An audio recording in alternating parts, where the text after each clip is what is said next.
Hello, my name is Mrs. Ployce, and I am going to begin the Sunday school year for everyone at the beginning of all things. We're going to begin with God's Word, the Bible, and we're going to start with what is called the Old Testament, which is the very beginning of the Bible, and we're going to begin with the very first verse in the Bible. The beginning book of the Bible is called Genesis, which means beginnings, and the very first verse says, "In the beginning, God created the heavens and the earth."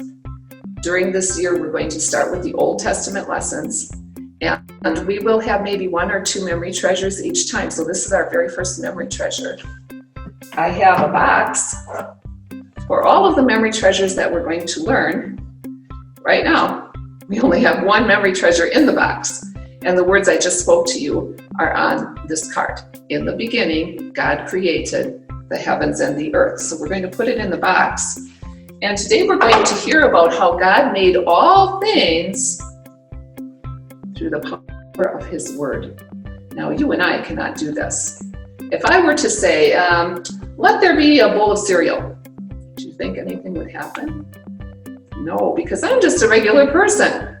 But God said, let there be, and whatever He said came to be. He did this in 6 days, and we call these the 6 days of creation. To create means to make something out of nothing. He didn't need any supplies. He just spoke, and it was so. Now, before there was anything at all, there was God. And God had a plan to make a beautiful world, a beautiful earth. So, in the beginning, God created the heavens and the earth. But at first, everything was completely dark. Water covered the whole earth. A way you could pretend about this, if you put your hands over your eyes for a second and close your eyes even, it will be dark. On the very first day of creation, God said, let there be light. And light came on the earth. So now there was a light time called the day and an evening time called the night. When it was light in the day, there was the sun to shine. We'll hear about that in a little bit. And at night, it was dark, a time for people to be quiet and to rest. This is the first day of creation. On the second day, God caused a sky to be over the earth with air that animals and people can breathe. We sometimes call this the atmosphere, a blanket of air over the whole earth. God called it the heavens. So you remember that memory treasure. God created the heavens and the earth. And then on day 3, God caused the water to separate from the land, and He made things to grow on the land.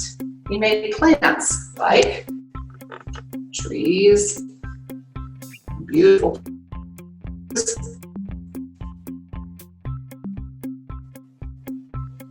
all of these plants. God made it possible for them to have seeds so that after you had these plants and they went to seed, you could put the seeds in the ground and they would grow more plants of the same kind. So on the third day, God separated the water from the land and caused different kinds of plants to grow on the land. Now remember how we said there was a daytime and a nighttime. On day 4, God said, when it's daytime, the sun should be in the sky. And when it was nighttime, the moon and the stars should be in the sky to give light. And also, the sun caused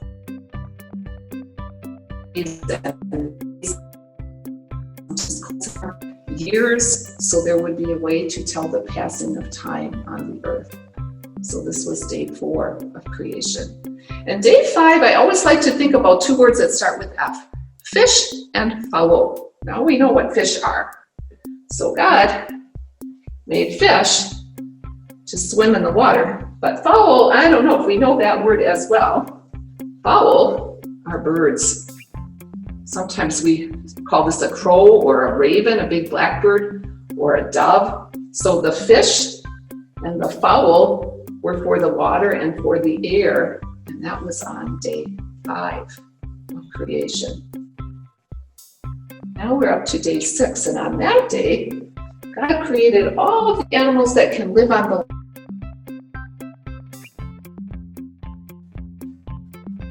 or wild animals, like you might see in the zoo. Actually, I'm going to move my fish over so I have a little scoop. Let's put them over here.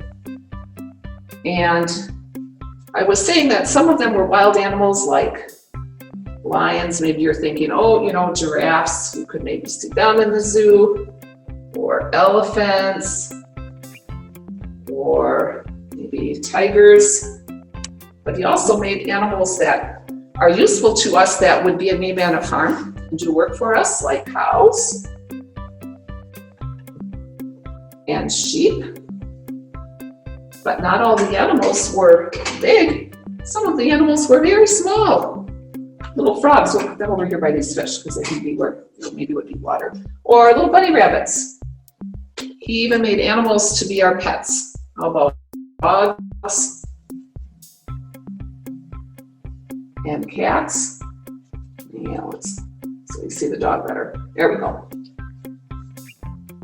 One more thing. On the 6th day, God created people. He created a man, the very first man named Adam. And he also created a woman called Eve. And we're going to hear more about how he made Adam and Eve in a special way. We'll hear more about them the next time. But the land animals and also Adam and his wife Eve were created on the 6th day. There's one day left. On day 7, God looked at everything he had made and he said it was good. It was perfect. God rested on the 7th day. And that doesn't mean he was tired, because God doesn't need to rest like we do. It means that he showed us we should have a special day of rest. We call it our Sunday, our Sabbath day, a day to set aside everything else and just think about God. On Sundays, we rest too. We go to church, we sit quietly in the sanctuary, and we listen to his word. We sing songs for him, so that's called our day of rest. Now, all of these days that we talked about are called the 6 days of creation, and then day 7, the day of rest. All of these days show us the power of God's word. He just said, let it be, and all these things came to be. As we said earlier, you and I cannot do that. We can't make one single thing just by speaking, but God can do that because he is almighty.